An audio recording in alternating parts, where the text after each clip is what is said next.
Hello friends, आज का जो टॉपिक है इसका नाम है थेफ्ट, चोरी अंडर द बीएनएस। बीएनएस के अंतर्गत आप जानते हैं कि भारतीय न्याय संहिता के अंतर्गत चोरी का जो ऑफेंस है, थेफ्ट का ऑफेंस है, क्या ये उसी प्रकार का सेम ऑफेंस है जैसा कि आईपीसी के अंतर्गत होता था। जो आईपीसी का पोर्शन हम देखते थे, आईपीसी 1860, वहां पर हमने थेफ्ट की जो डेफिनेशन देखी थी वो 378 के अंतर्गत देखी थी। तो क्या बीएनएस के अंतर्गत कोई चेंजिंग हुई है? क्या उसका पनिशमेंट घटाया गया है या बढ़ाया गया है? और कम्युनिटी सर्विस से इसका क्या लेना देना है? कम्युनिटी सर्विस का जो पनिशमेंट है उससे थेफ्ट कैसे रिलेट कर रहा है, ये पूरा पोर्शन हम आज इस वीडियो में देखेंगे। सबसे पहले हमें थेफ्ट का टॉपिक देखना है। थेफ्ट एक इंपॉर्टेंट टॉपिक है जो आपके मेंस एग्जाम में, किसी भी एग्जाम में, चाहे आप पीसीएसजी का एग्जाम देंगे, एचजेएस या एपीओ का एग्जाम देंगे, सभी एग्जाम्स में आपको मिलेगा और बेहद इंपॉर्टेंट टॉपिक है क्योंकि मेंस के साथ तो सबसे ज्यादा आने वाला क्वेश्चन जो है वो थेफ्ट है, चोरी है और उसके इसेंशियल एलिमेंट्स हैं। तो यहां पर हम देख रहे हैं थेफ्ट। थेफ्ट के अंतर्गत देखेंगे, यहां पर जो टॉपिक है इसका नाम है थेफ्ट।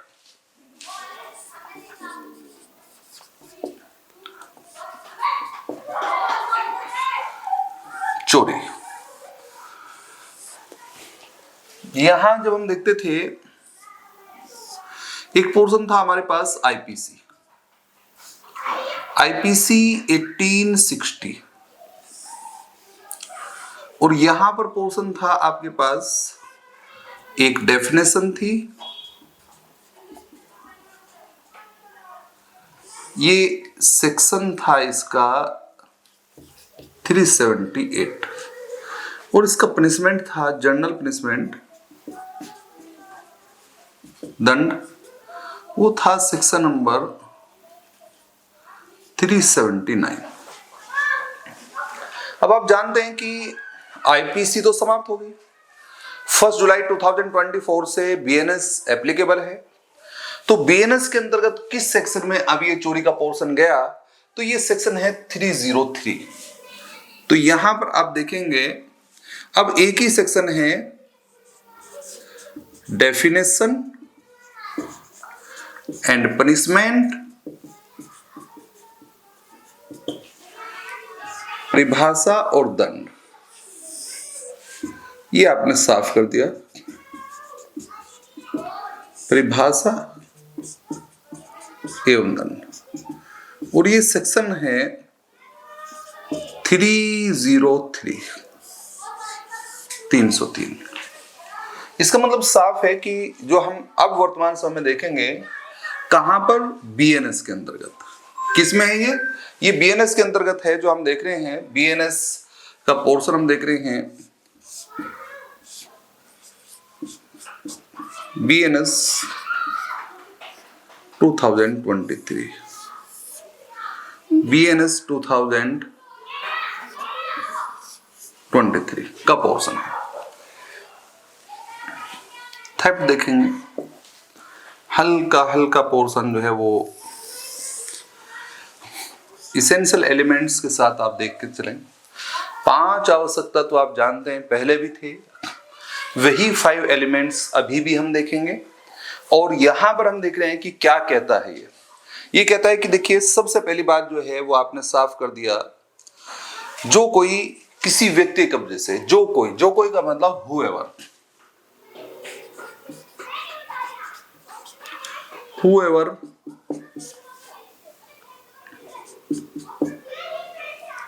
का मतलब जो कोई, इसका मतलब जो कोई से मतलब यहां पर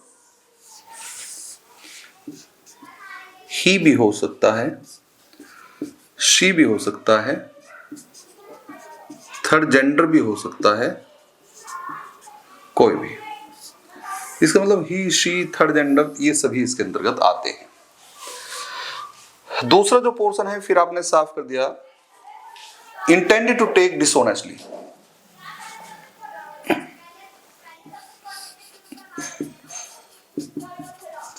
इंटेंडेड टू टेक डिसऑनेस्टली।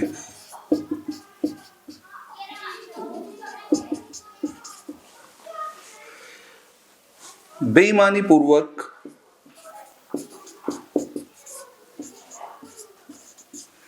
बेईमानी पूर्वक लेने के आशय से, बेईमानी पूर्वक लेने के आशय से दूसरा एलिमेंट आपके पास है। इसका मतलब साफ है कि आपकी जो इंटेंशन है वो बेईमानी की है, डिसऑनेस्टली। और क्या करते हैं, एलिमेंट नंबर जो है वो नेक्स्ट आपको दिखाई पड़ता है, जो आपको दिखाई पड़ेगा एनी मूवेबल प्रॉपर्टी, किसी जंगम संपत्ति को।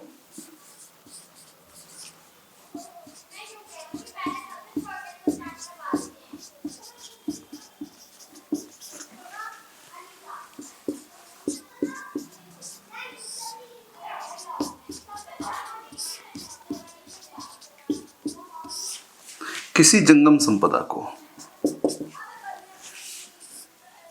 तीसरा एलिमेंट,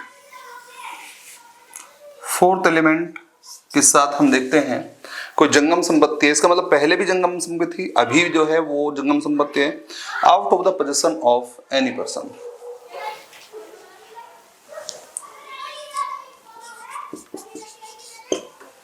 आउट ऑफ द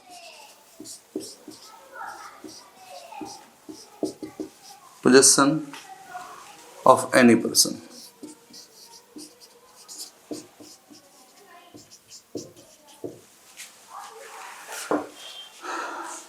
किसी व्यक्ति के कब्जे से।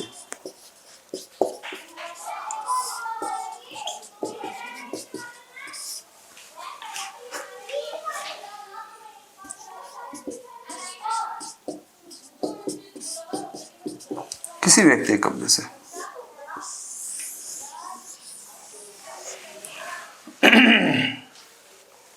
सबसे पहले एक बात, डिसऑनेस्ट इंटेंशन होनी चाहिए आपकी, मूवेबल प्रॉपर्टी होनी चाहिए, और पोजेशन जो है वो किसी व्यक्ति का होना चाहिए। और साफ ही साफ कर दिया, without the consent of such person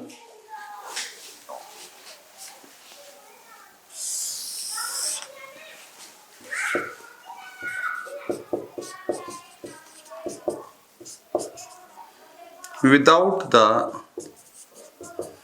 consent of that person,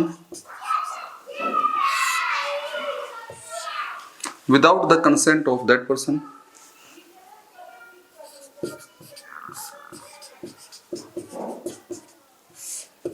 उस व्यक्ति की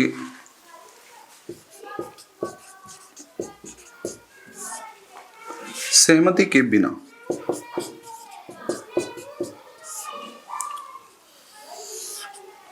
उस व्यक्ति की सहमति के बिना,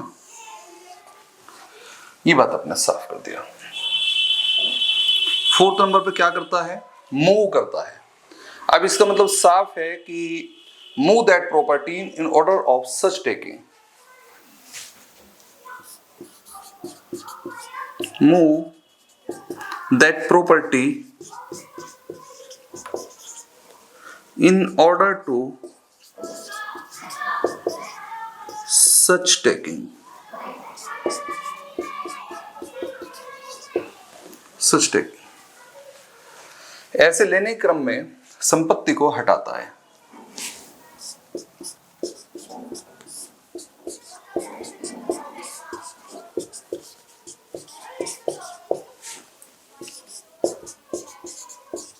संपदा को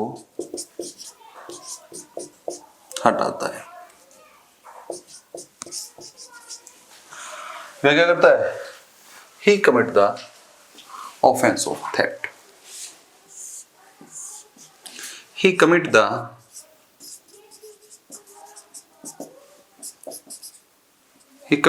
offense of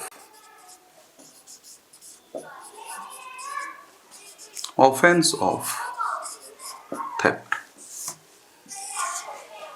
वह चोरी का अपराध कारित करता है।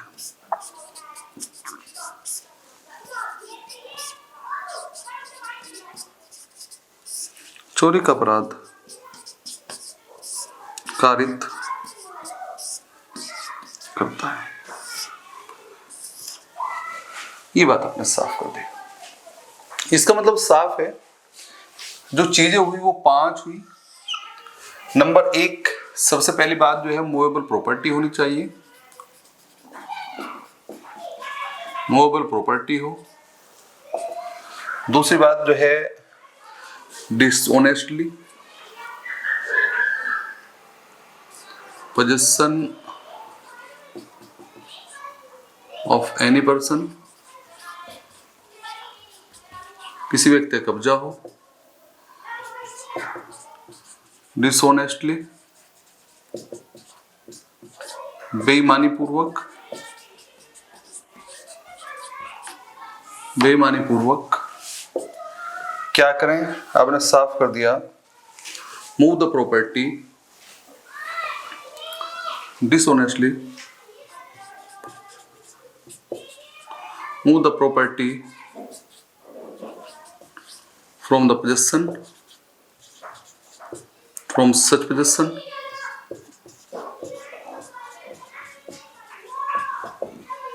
from such possession, और आपने इस बात को भी साफ कर दिया, from such possession without the consent of person, without consent of that person। एक बात है, दो बात है, तीन बात है, चार बात है, पांच बात है। यही पांच बातें मैंने इधर एक्सप्लेन की है। इसका मतलब साफ है कि चोरी के जो इसेंशियल एलिमेंट हैं आपके पास, नंबर एक, पहले भी मूवेबल प्रॉपर्टी होनी चाहिए थी। पहले जब हम आईपीसी में देखते थे वहां भी मूवेबल प्रॉपर्टी थी, अभी भी आपके पास मूवेबल प्रॉपर्टी है। पहले भी वो प्रॉपर्टी किसी के पोजेशन में होनी चाहिए थी।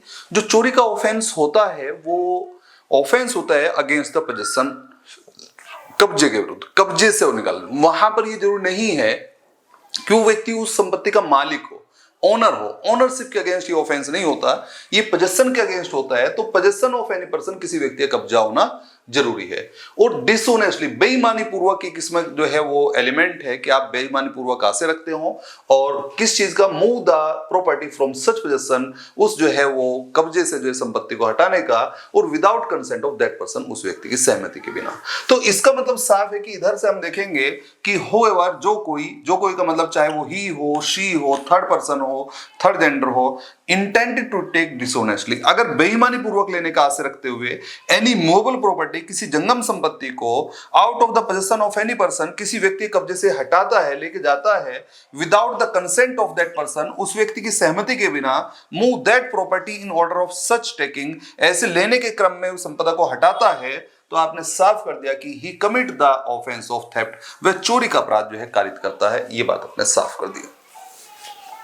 ये था एक चोरी का इसेंशियल एलिमेंट।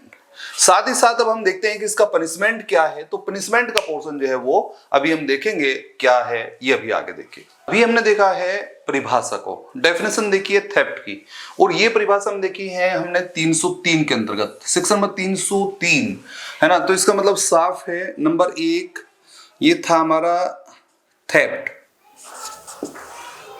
थेफ्ट की डेफिनेशन, डेफिनेशन परिभाषा। और ये परिभाषा कहां थी, ये था 303 सेक्शन नंबर 303 क्लोज 1। दूसरा अब पोर्शन हमारा है पनिशमेंट ऑफ, ये बीएनएस की बात चल रही है भाई, बीएनएस, पनिशमेंट ऑफ थेफ्ट, चोरी का दंड। और ये है सेक्शन नंबर 303 क्लोज 2। इसका मतलब इसी सेक्शन में अब इसका पनिशमेंट भी है क्लोज नंबर 2 के साथ। और पनिशमेंट अब दो रूपों में है आपके पास। पहली बार एक, सबसे पहले जो ऑफेंस है number 1, if any person commit the theft he will be punished या will be punished, will be punished।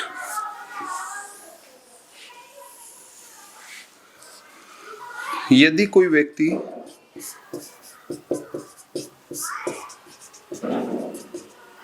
व्यक्ति चोरी करता है तब वह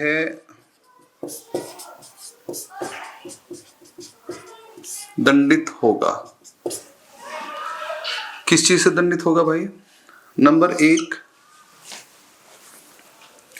3 year imprisonment, 3 year imprisonment, 3 वर्ष का कारावास और फाइन और बहुत। पहला एक पोर्शन, ये तो पहले भी यही पोर्शन था, 3 वर्ष का कारावास होता था और जुर्माना होता था और दोनों हो सकते थे। इफ सब्सिक्वेंट, पश्चातवर्ती, इन अ सब्सिक्वेंट कन्विक्शन,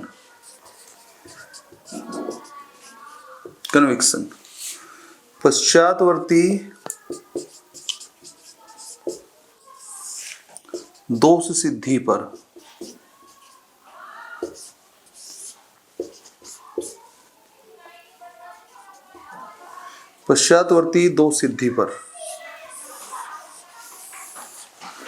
कितना पनिशमेंट होगा?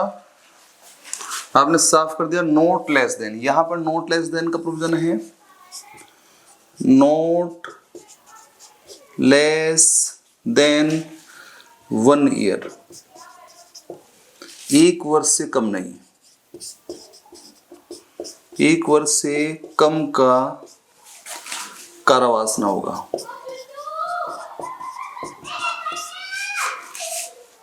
नहीं, इसका मतलब कम से कम 1 वर्ष तो हो गई होगा। और till 5 year imprisonment, till 5 year imprisonment, 5 वर्ष तक का कारावास हो सकता है। ये बात आपने साफ कर दी। और फाइन और बहुत।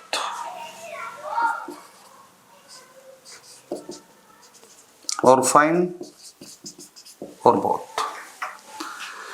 तीसरा जो एक पनिशमेंट है, if offence commit first time, ये इंपॉर्टेंट बात है। If offence commit first time, यदि अपराध प्रथम बार किया है, यदि अपराध प्रथम बार किया गया है,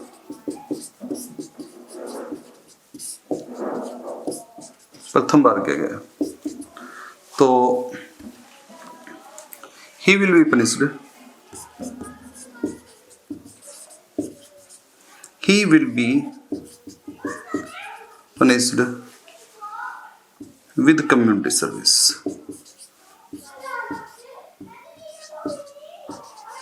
community सर्विस। तो वह सामुदायिक सेवा से दंडित किया जाएगा।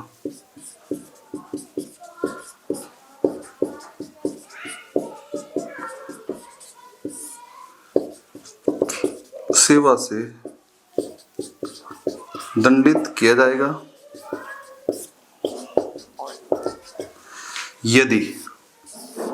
यदि संपत्ति का मूल्य 5,000 से कम है। यदि संपदा का मूल्य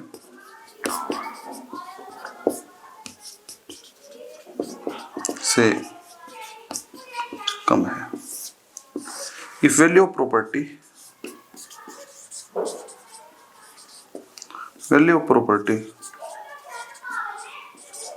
लेस देन 5,000 रुपीज, 5,000 रुपए से कम है। तो कुल मिला के बात यह है कि चोरी वर्तमान समय में बीएनएस के अंतर्गत सेक्शन नंबर 303 के अंतर्गत है। एलिमेंट्स वहां भी वही है कि आपके पास मूवेबल प्रॉपर्टी होनी चाहिए, वो किसी के पोजीशन में होनी चाहिए, और आप डिसऑनेस्टली आपकी इंटेंशन होनी चाहिए, और उस व्यक्ति की सहमति के बिना आप उस संपत्ति को उसके कब्जे से मूव करें, हटाएं, तो फिर आप चोरी करते हैं। इसका मतलब साफ है। और अगर आपने चोरी की है तो फिर जो है दंड आपका होगा, पनिशमेंट होगा 303 के क्लोज नंबर 2 में।